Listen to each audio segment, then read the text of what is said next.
Yes guys, it's Tom here and welcome back to a brand new video on the channel. Now today's video is going to be a bit more laid back.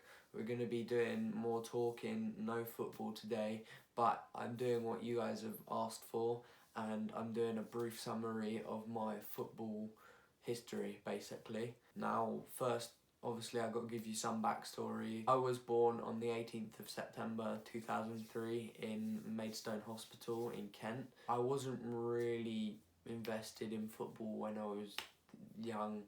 I didn't really play it properly. I may have kicked it around in my garden for a bit, but it was never anything serious. When I got to 5 years old, my family and I moved to Gloucestershire, which is quite a distance away from Kent. When we moved to Gloucestershire, I was also starting my first year of school, and that's like the first kind of year that football clubs usually run age-wise in England. At that point was when I first joined my first football club. I joined a football club called Cleve Colts. It was a Sunday league team, as you'd expect. I started playing there for maybe a month, I think, before I stopped because I didn't like the people there.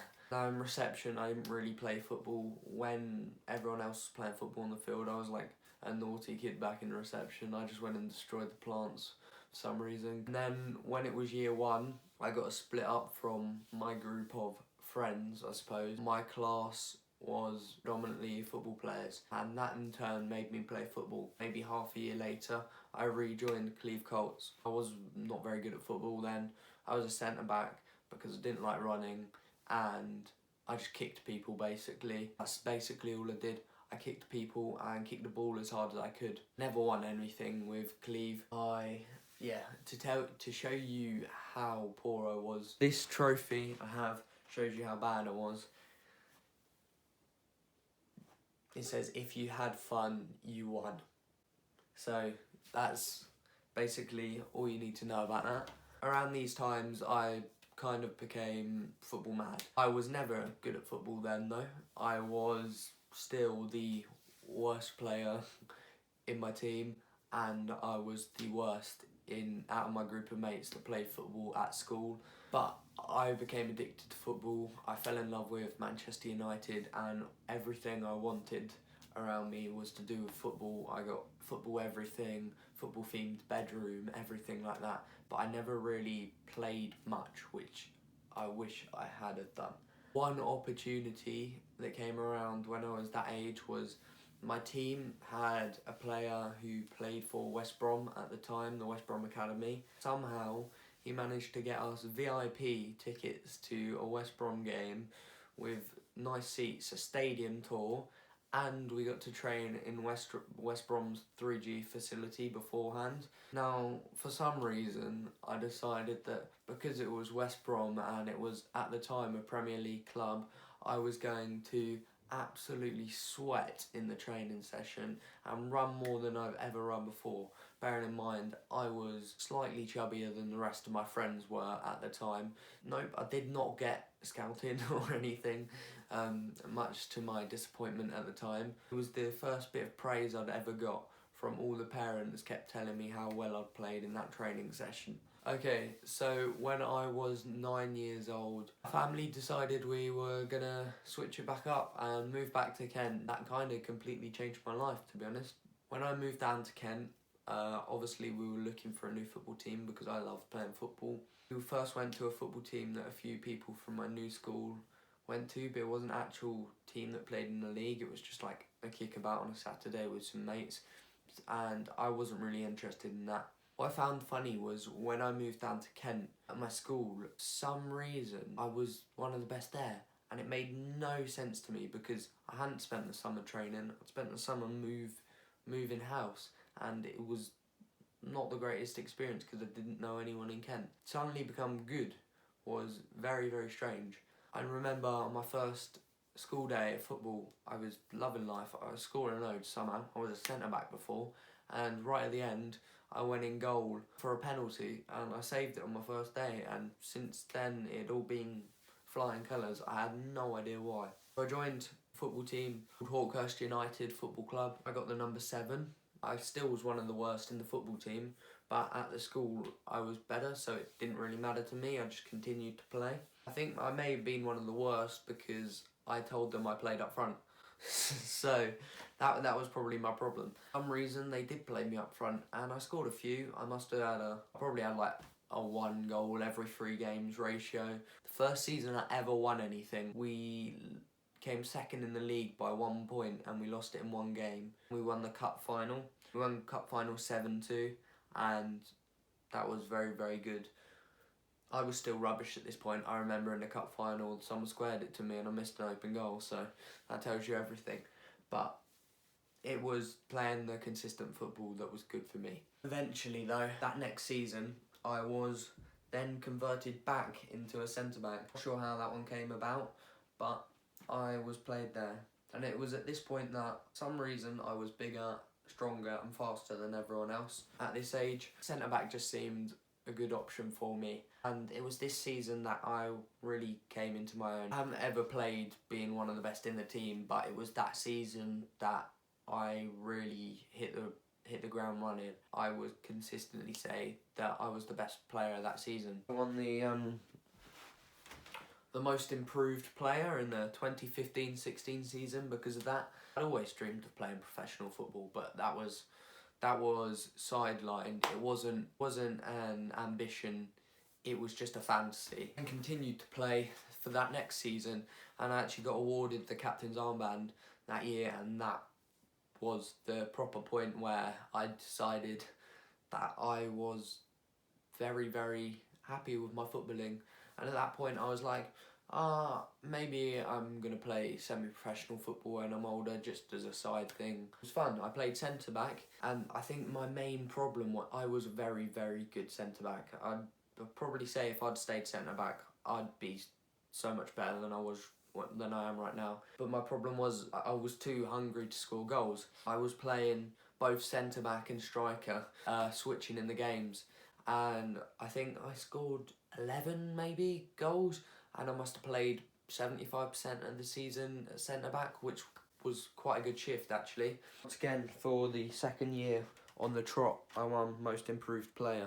Now the next year for Hawkhurst, a lot of new people joined, a lot of new faces, but they were very, very good. The level of their team improved so much. What it allowed me to do was push further forward. So we were playing good football, and that was my second ever taste of silverware.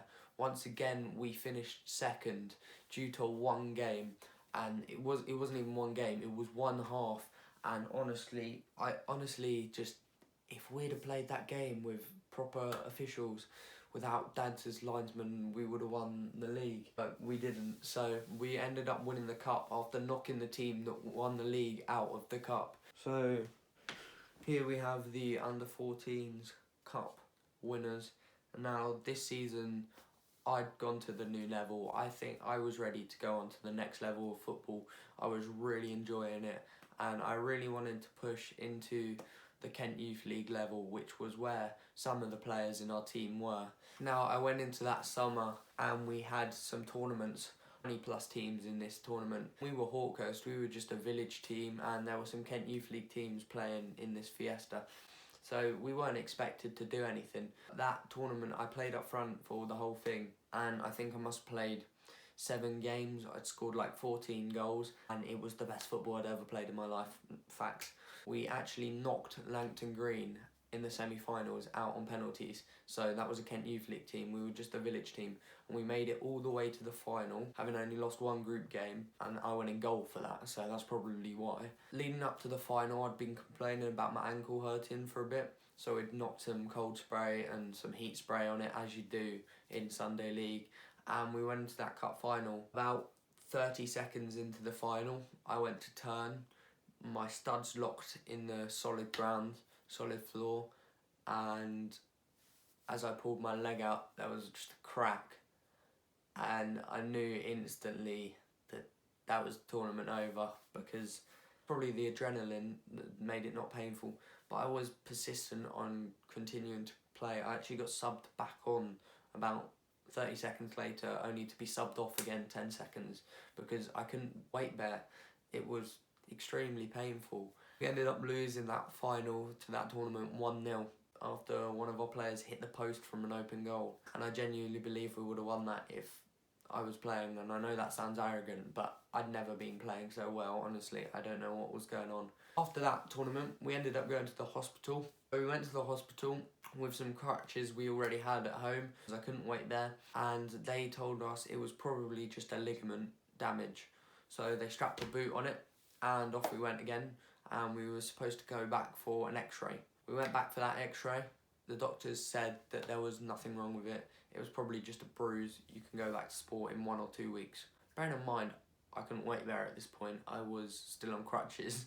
I was like shocked, and I was happy, of course. If you're a kid in England, you honestly know the tournaments are some of the funnest summers you'll ever have. They're just solid 6, 7, 8 hour days of playing football with your mates. And if you're good in them, it's even better. So I was obviously gutted to miss that. And after that time was up, I went back to playing football. So we started the next season, and I was really, really excited to then get back into continuing the form I was on in that tournament, because I was ready to go. And I'd say that season I did all right. I think I scored, how many? I think I scored 5 or 6 in about 7 or 8 games, and at this point I'm playing centre mid. Somehow I've merged back down. My ankle is deteriorating after all these games. When I was at school, we were playing on concrete. I landed on it awkwardly and it just went again. It was very annoying because I couldn't continue playing again. I was limping around school for a few days, but I left it without playing sport for about 5, 6 days, and I came back for the next match and it was still hurting, but I was playing through it. And actually, it was, by the end of the game, I was limping around the football pitch, and it was very, very, very frustrating. So, after this point, we had to go back to the hospital. So we were at November of 2018, and that was when we went back for a checkup on my ankle, and it was confirmed that it was fractured. So for about 4 months, I'd been playing football on a fractured ankle, which was not very ideal. We were told we were going to need surgery. Now, I was up for this because I just wanted to get back playing for football as soon as possible. So I had to wait till February the 26th, which was the day of my operation. They put in 2 screws into the ankle across where the fracture was. So then, around February time, I'd had my operation, and my aim was just to be back fit, and I was aiming to be back fit for some tournaments in the summer. Fortunately, after doing some physio, the physio appointments were every 2 weeks. It was clear that that wasn't going to happen for me. Instead, I managed a tournament because our coach couldn't be there, and my dad acted as the official manager because he's got coach qualifications, but he let me do the managing, and we ended up winning that, which was great fun. So I still have the trophy from winning that tournament. After that, I spent about 6 months on crutches, and it was just repetitive physio, and it was awful. There's no doubt about it. I can't sweet talk it. It was the worst time of my life. I did my exercises throughout their recovery every single night. I did not miss them. And I know that because it was the most important thing to me to come back to recover as quickly as possible. It was during the time that I was injured that I decided that I wasn't going to give up, and I was going to do every single thing in my power to become a professional footballer. It was so heartbreaking to not be able to play football, and I know that sounds dramatic, but just walking around the football pitch, watching other people play football pitch hurt me inside, because it was the only thing at that time that gave light to my life. It was the only thing that made me happy. So I knew during that time that it was the only thing I was going to do. And so when we hit August, by the end of it, I was able to play. At that time, September the 2nd, 2019, is where I'm going to leave it, because everything since has been on YouTube. September the 2nd, 2019, I uploaded the first ever episode of the 365 Day Challenge to Pro. That's been my history. Obviously this season went well for me. I got 9 goals from centre mid. I was top scorer in my team, and for I joined the Kent Youth League team, which was the next step up, which I wanted to do a few years earlier before the injury. And obviously now I got offered the scholarship at Maidstone, but it's all come because of that injury. So sometimes it is just negative things that can shape your life positively in the future. So yeah, that's my story basically. I hope you guys did enjoy.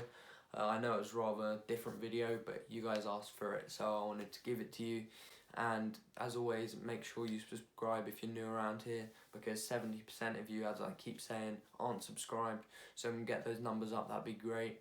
Make sure you like the video, drop a comment for some more videos you want to see, and I'll make sure that I give them thought, because obviously you guys wanted to see this one and I made it happen. So as always, thanks for watching, keep training.